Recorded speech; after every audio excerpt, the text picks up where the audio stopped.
Este texto ele está registrado aqui no momento em que Jesus encontra com seus discípulos e, perplexo pela maneira como seus discípulos o recebem naquela casa trancada, ele faz esta pergunta: por que sobem dúvidas ao seu coração? Este é o tema desta mensagem: por que sobem dúvidas ao vosso coração? Então, para nós entendermos um pouquinho qual é a mensagem desse texto, eu queria rapidamente esboçar alguns conceitos a respeito de dúvidas que nós vivemos no nosso dia a dia. O primeiro conceito de dúvidas que nós temos é um conceito que vem da insegurança. Quando nós temos uma informação e nesta informação nós temos confiança.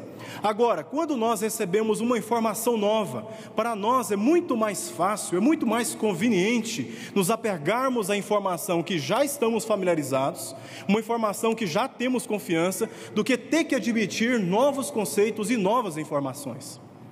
E debaixo desse pensamento, muitas pessoas recusam participar e se envolver de cursos de reciclagem, recusam admitir que os seus conceitos necessariamente não estão errados, mas que precisam ser completados, reforçados com novas informações mais profundas, principalmente quando nós tocamos a realidade da palavra de Deus.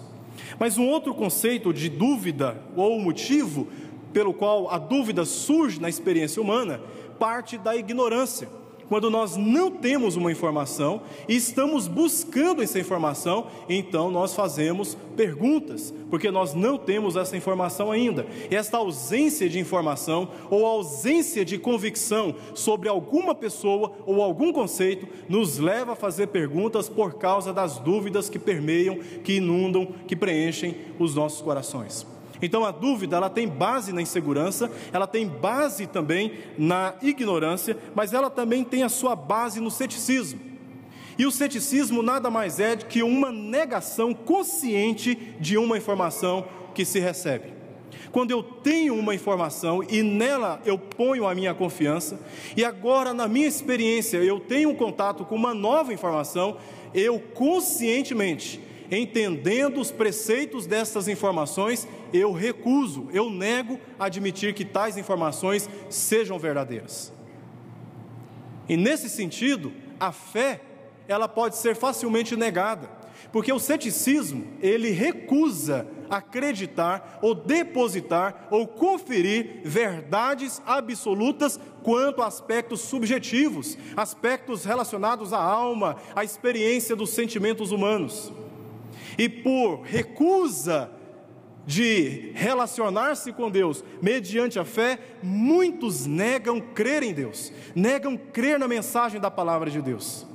Eu tinha em casa, e era a minha intenção trazer aqui, depois eu desisti, várias revistas que eu venho arquivando, revistas seculares, populares, revistas essas bastante conhecidas no nosso país, revistas de circulações nacionais.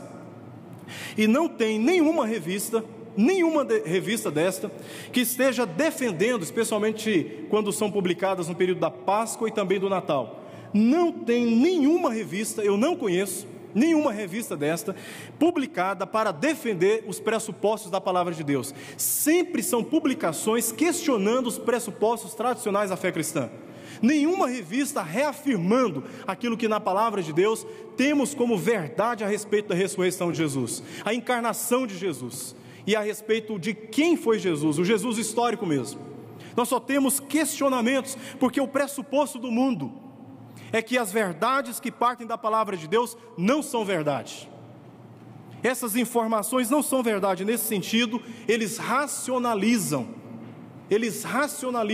a tal ponto a sua vivência religiosa, que todo aspecto subjetivo, todo aspecto da fé é recusado.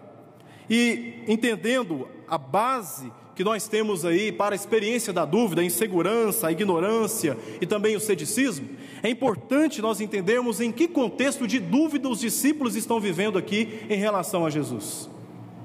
Porque os discípulos, eles não eram pagãos.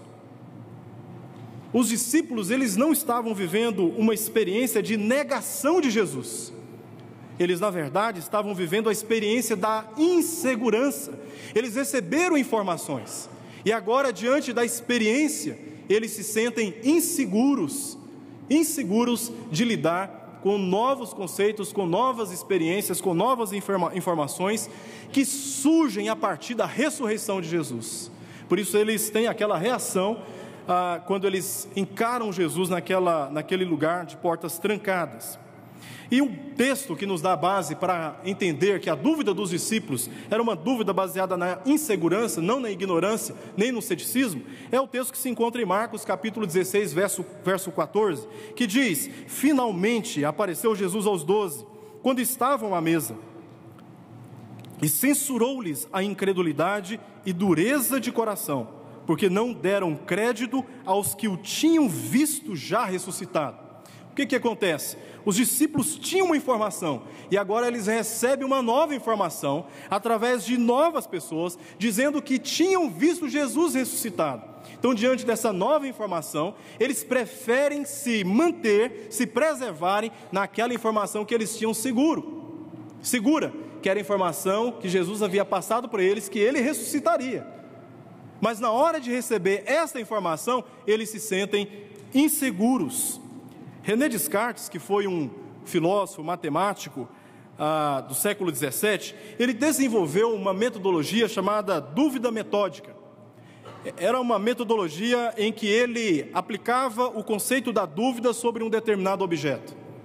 E em busca, então, de respostas para responder as perguntas que se fazia a determinado objeto, ele aprofundava o seu conhecimento naquele objeto. Isso foi apenas um método que ele desenvolveu para as suas pesquisas científicas.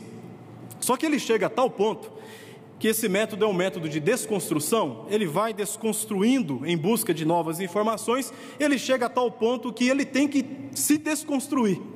É nesta hora que ele reconhece que não pode aplicar a dúvida contra a sua própria existência, porque enquanto ele está pensando, os pensamentos dele são pensamentos que provam sua própria existência. Esta experiência dos discípulos não é uma experiência em que se aplica este método da dúvida para se alcançar o conhecimento. Este método ele é aplicado até hoje em muitos fóruns de pensamento e faculdades e grupos de reflexão filosófica. Até que ponto nós devemos confiar no Jesus histórico? Então, se aplica dúvida sobre uma informação que para nós já está resolvida. Esta informação é uma informação verdadeira, então eu não posso aplicar dúvida sobre aquilo que já está respondido, em busca de novos conhecimentos. E o mundo gosta de fazer isso. O mundo gosta de aplicar dúvida onde não deve aplicar dúvida, porque já são verdades, informações comprovadas pela história. E nesse sentido, eu gostaria de destacar aos irmãos duas respostas que nos fazem entender não apenas o conceito, mas também o porquê Jesus fez esta pergunta aos seus discípulos. Porque sobem dúvidas aos vossos corações? E ele faz essa pergunta relacionada com o fato da sua ressurreição. Primeiro, por que dúvidas estavam subindo no coração daqueles discípulos? Porque não confiaram na palavra de Jesus. Por exemplo, Jesus havia anunciado que ele ressuscitaria, mas eles não esperaram confiantemente. Mateus capítulo 16, verso 21, nos diz: desde esse tempo começou Jesus Cristo a mostrar a seus discípulos que lhe era necessário seguir para Jerusalém e sofrer muitas coisas dos anciãos, dos principais sacerdotes e dos escribas, ser morto e ressuscitado no terceiro dia. Os discípulos já haviam sido preparados por Jesus para esse dia em que ele seria submetido a um intenso sofrimento debaixo dessas pessoas, os anciãos, os principais sacerdotes e dos escribas, que ele seria morto, mas que também ressuscitaria ao terceiro dia. Os discípulos sabiam disso. No entanto, diz o texto aqui de Lucas capítulo 24, verso 36 ao verso 37, que eles estavam discutindo a respeito da ressurreição de Jesus, quando de repente Jesus apareceu no meio deles e lhes disse: paz seja convosco. Eles estavam amedrontados, porque havia naqueles dias uma informação, uma acusação de que eles haviam roubado o corpo de Jesus, e eles estavam então trancados, escondidos, com o receio de serem pegos pelos romanos e punidos severamente por supostamente terem roubado o corpo de Jesus. Nesse momento eles recebem uma informação de que Jesus tinha sido visto ressuscitado. Enquanto eles estavam discutindo sobre isso, Jesus aparece anunciando-lhes a paz.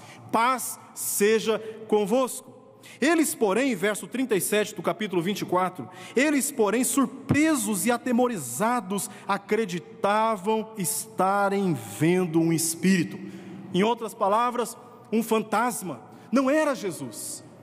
Jesus já havia dito para eles: haverei de sofrer, morrer e ressuscitar no terceiro dia. Ele sofre, ele morre e ao terceiro dia ele ressuscita. E quando ele aparece, os discípulos ficam surpresos e atemorizados, porque acreditavam estarem vendo um espírito, um fantasma.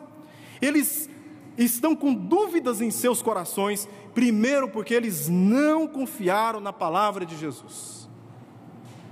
E dentro desta mesma prerrogativa, os anjos, com as mulheres que haviam visitado o sepulcro de Jesus, ainda no capítulo 24, verso 6 ao verso 8, têm a experiência de encontrar dois varões, dois anjos, os quais anuncia àquelas mulheres que aquele a quem elas estavam procurando não estava morto, estava vivo.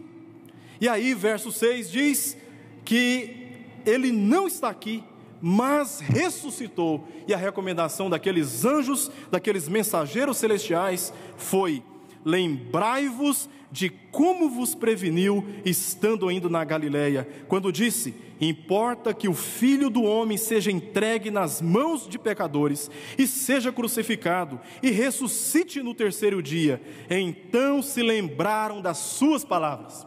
Por que razão elas precisavam ser lembradas? Porque elas já haviam esquecido das palavras de Jesus. Já haviam se esquecido das palavras de Jesus. E porque muitos de nós temos dúvidas com respeito a questões da nossa vida espiritual, da nossa vida cristã, certamente porque nós também estamos nos esquecendo das palavras da verdade anteriormente registradas para o nosso próprio bem. O mundo sofre porque não se lembra da palavra do Senhor, não se lembra daquilo que já está escrito. As respostas que você precisa, se encontram aqui neste livro sagrado. Estas são as palavras da vida eterna, e elas estão aqui para nos trazer vida. Os discípulos têm a experiência da dúvida, porque não confiaram na palavra do Senhor. Eles não esperaram confiantemente. Eles tiveram que ser lembrados das palavras que Jesus já havia dito. E por último, já estava previsto nas Escrituras. Eles não confiaram na palavra do Senhor, porque na palavra do Senhor já estava registrado aquilo que havia de acontecer naqueles dias. Lucas 24, verso 44, Jesus diz àqueles discípulos: são estas as palavras que eu vos falei, estando ainda convosco. Importava se cumprisse tudo o que de mim está escrito na lei de Moisés, nos profetas e nos salmos. Esta palavra já estava registrada nas escrituras que eles tinham, nos livros dos patriarcas. Os salmos, os livros de sabedoria, já apontavam para Cristo, já indicavam um dia em que o Filho de Deus haveria de vir, sofrer, morrer, ser sepultado, mas ao terceiro dia ser ressuscitado pelo poder de Deus. Já estava previsto nas Escrituras. E por que então eles estavam com dúvida? Certamente porque eles não estavam confiando naquele momento naquilo que já estava previsto pelas Sagradas Escrituras. Então, em primeiro lugar, por que sobem dúvidas ao vosso coração? Primeiro, por não confiar na palavra de Deus. Em segundo lugar, por que sobem dúvidas ao vosso coração? Por não confiar no testemunho. Não apenas na palavra, de Jesus, não apenas na palavra escrita, registrada, que previa esses acontecimentos, mas também por não darem crédito ao testemunho. Acompanhem comigo, por favor, capítulo 24 de Lucas, versos 1 ao verso 11. Nós temos aí a narrativa de mulheres que vão ao sepulcro e confirmam o fato de Jesus não estar ali, e os anjos testificaram isso para elas. Quem eram essas mulheres? Verso 10.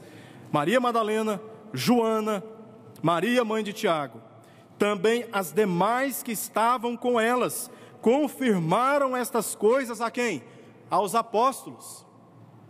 Essas mulheres tiveram a experiência de ir ao sepulcro com uma boa intenção, embalsamar o corpo de Jesus, tentar preservar o corpo de Jesus, cuidar daquele sepulcro, mantê-lo limpo. Mas elas são surpreendidas por aqueles anjos, que dizem a elas: por que vocês procuram no lugar dos mortos aquele que está vivo? E elas olham para dentro daquele sepulcro e confirmam: Jesus não está aqui, Ele ressuscitou. E o que elas fazem? Vão anunciar aos apóstolos. Por que sobem dúvida ao vosso coração? Certamente porque eles não apenas confiaram na palavra de Deus, bem como eles não deram crédito, eles não confiaram no testemunho.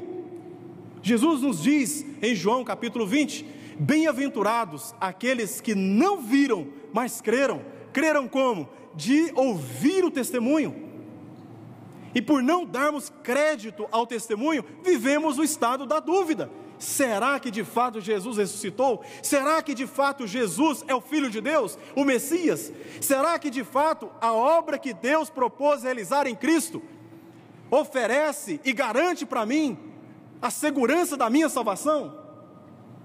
Se não dermos crédito ao testemunho da palavra de Deus, certamente teremos a experiência da dúvida. Optaremos por uma informação incompleta, mal compreendida, sem a devida revelação, sem a devida compreensão dada pelo Espírito de Deus com respeito à obra que Deus realizou através do seu Filho Jesus. Mas também não deram crédito ao testemunho de Pedro e de João. E aí nós temos textos paralelos de Lucas e de João, capítulo 20. Diz aí o verso 12: Pedro, porém, levantando-se, depois de ouvir tais palavras,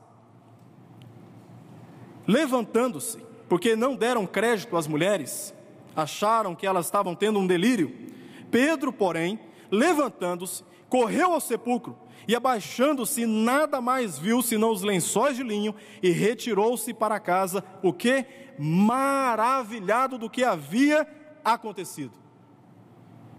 O quê? Essas mulheres aí, a mulher ela era subjugada na cultura judaica, sistema patriarcal, elas não tinham direito de falar.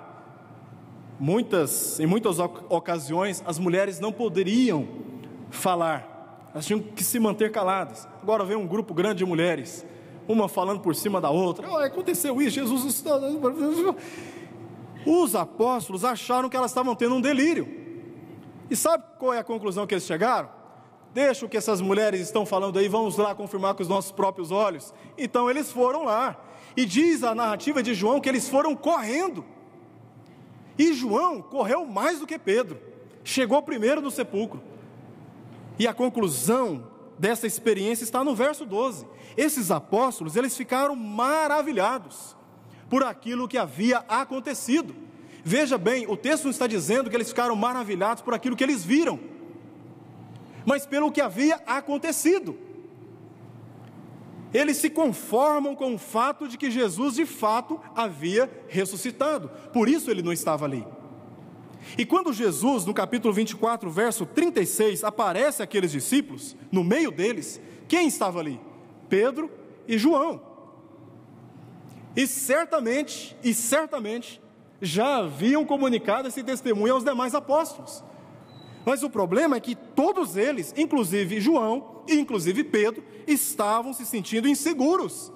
Num certo momento estavam maravilhados, mas agora estão se sentindo inseguros com respeito àquilo que havia acontecido.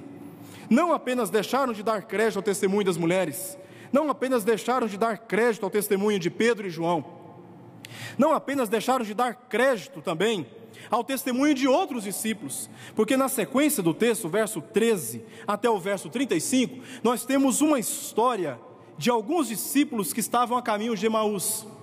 E diz o verso 15 que Jesus simplesmente apareceu e se aproximou e ia com eles. E enquanto Jesus ia com eles, Jesus ia discorrendo, verso 27, passando por Moisés, por todos os profetas, expunha-lhes o que a seu respeito constava em todas as Escrituras.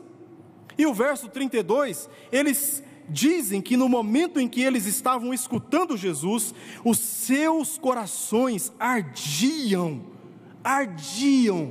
porque Jesus estava do lado deles, confirmando o que havia sido previsto pelas Sagradas Escrituras, e agora eles confirmam que este a quem caminhou com eles no caminho de Emaús, era Jesus ressuscitado. E convictos dessa verdade, o que eles fizeram, verso 33, levantando-se, voltaram para Jerusalém, onde estavam os apóstolos, onde achavam reunidos os onze e outros com eles, os quais diziam: olha o testemunho desses discípulos, o Senhor ressuscitou, e já apareceu a quem? A Simão, já apareceu a Pedro. Como que esses discípulos tomaram conhecimento que Jesus havia aparecido para Pedro? Porque Pedro já havia dado esse testemunho. Por que sobem dúvidas ao vosso coração? Porque não confiaram no testemunho. Esses discípulos procuram os discípulos, os apóstolos, e lá então dá esse testemunho, fazendo a seguinte afirmação no verso 34: o Senhor ressuscitou. Então os dois contaram o que lhes acontecera no caminho e como fora por eles reconhecido no partir do pão. Não deram crédito ao testemunho das mulheres, não deram crédito ao testemunho de Pedro e João, não deram crédito a outros discípulos, mas também não deram crédito, por fim, ao testemunho do próprio Senhor Jesus. E o texto 36, verso 36 ao verso 43, irá nos confirmar esta experiência que os discípulos tiveram com Jesus. Diz o texto que Jesus aparece no meio deles, fala com eles, faz a pergunta no verso 38, por que vocês estão com dúvidas? Por que sobem dúvidas no seu coração? Então Jesus propõe resolver, liquidar, de uma forma objetiva, científica, palpável, ao alcance da razão, ao alcance da compreensão daqueles discípulos, dizendo: vede as minhas mãos e os meus pés, verso 39. Não estão satisfeitos com o que estão vendo? Apalpai-me e verificai,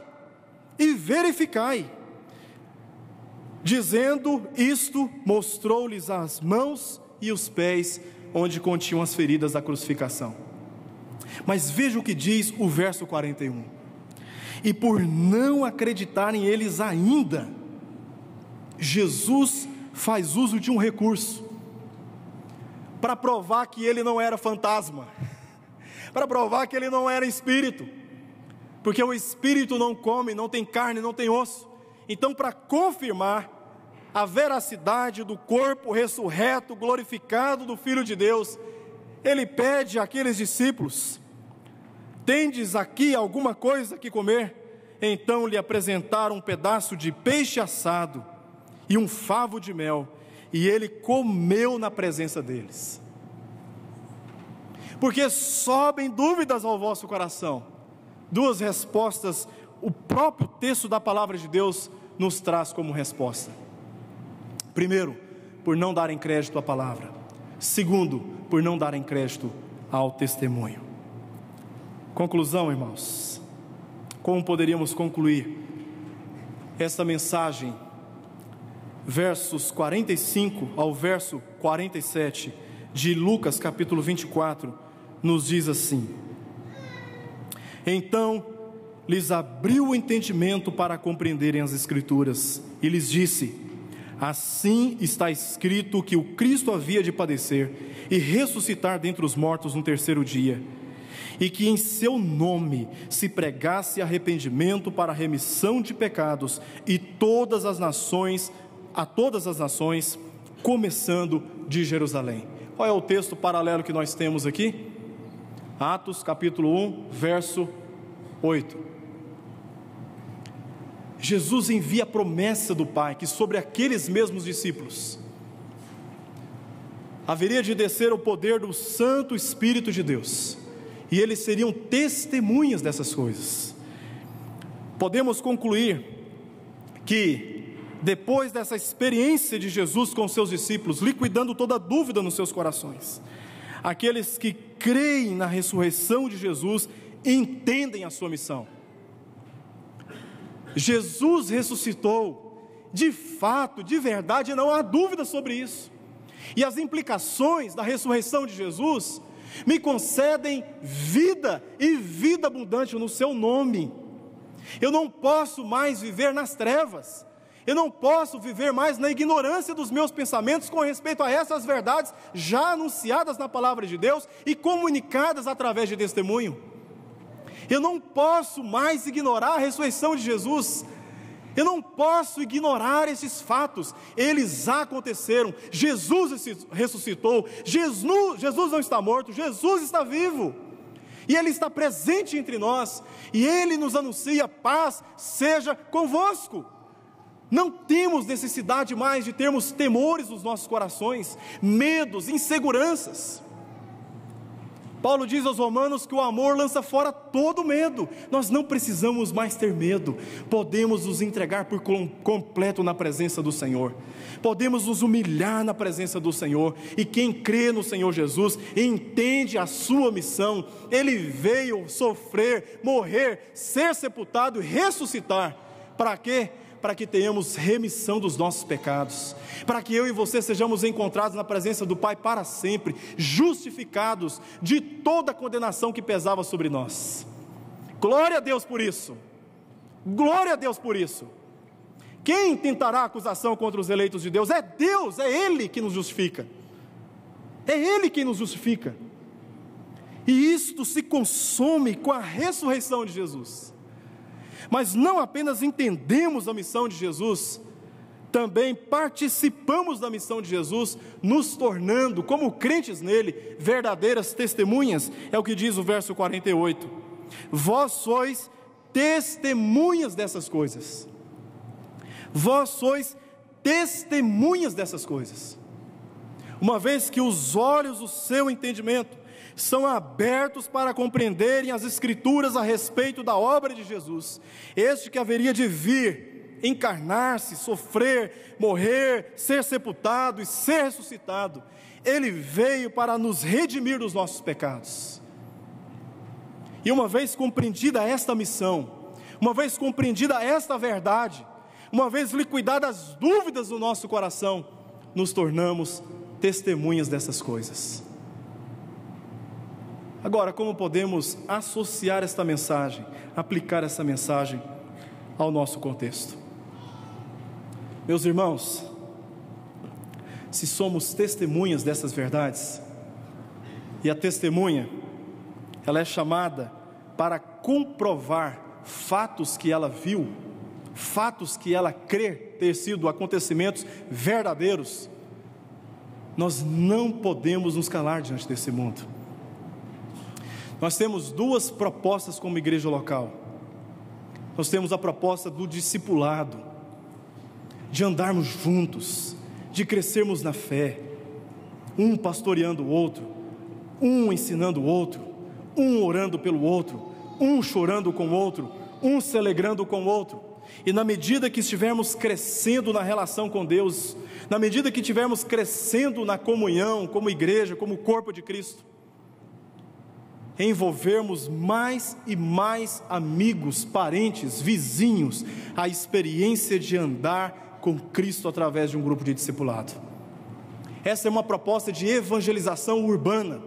Nós ouvimos aqui testemunhos que os irmãos viveram e testemunharam também, não apenas foram testemunhas de anunciar, mas eles também foram impactados por essa experiência, lá no Amazonas. Mas precisamos conceber no nosso coração o anseio de alcançarmos cada vez mais pessoas na nossa cidade. Como? Anunciando a ressurreição de Jesus. Anunciando a ressurreição de Jesus. Mas no mesmo momento que nós temos um projeto que visa a evangelização urbana e o crescimento da nossa comunhão com Cristo, um do lado do outro, temos também a proposta transcultural de levar a mensagem da ressurreição de Jesus a povos que se encontram longe de nós, além das fronteiras. Por isso temos nessa igreja o projeto Sem Fronteiras. E se queremos aplicar essa mensagem de maneira particular, precisamos abraçar os projetos de evangelização que a nossa igreja já tem. Estamos indo agora em julho, com 15 pessoas para a cidade de Ayacucho, a anunciar a ressurreição de Jesus. E nós temos 10 pessoas que se inscreveram para o trabalho de evangelização em Trindade e em Pontalina, em apoio às nossas congregações. É muito pouco, meus irmãos. Precisamos de ajuda. Precisamos de gente convicta desta verdade, com ânimo no coração, com desejo de compartilhar a fé, para se envolver com essa obra que acontecerá agora em julho, começando desde já com oração, contribuição financeira, ter a experiência da alegria de participar de um projeto tão significativo como este. Alguém poderia dizer, mas pastor, eu não tenho experiência com evangelização. Vamos dar o primeiro passo, irmãos, em julho, em Trindade, em Pontalina, precisamos de gente. Quem sabe hoje à noite, diante dessa mensagem, haja no seu coração desejo de proclamar a ressurreição de Jesus. Vamos montar uma grande equipe, vamos invadir a cidade de Trindade, de Pontalina, vamos pregar o evangelho do Senhor Jesus, vamos chamar as pessoas ao arrependimento, vamos ser testemunhas dessas verdades, sem negligenciarmos, é claro, as pessoas com as quais nós convivemos no dia a dia. Mas o fato que esta mensagem nos traz é que, uma vez convictos dessa verdade, nós somos testemunhas e não podemos negar essa identidade. Eu queria conclamar os irmãos para fazermos um grande impacto evangelístico na cidade de Trindade e Pontalina. A equipe que vai para o Peru já está fechada, passagens compradas, graças a Deus. Mas nós precisamos de gente brava mesmo, gente animada, pronta para colocar a mão no arado, entrar nas casas ali em Trindade e pregar o evangelho, falar de Jesus, orar com as pessoas, confortar os doentes, os enfermos, aqueles que estão na dúvida. Vamos, irmãos, participar dessa obra missionária. Vamos glorificar a Deus com o nosso serviço, com as nossas contribuições, com o nosso envolvimento. E certamente veremos grandes maravilhas Deus fazendo através de nós. Vamos orar.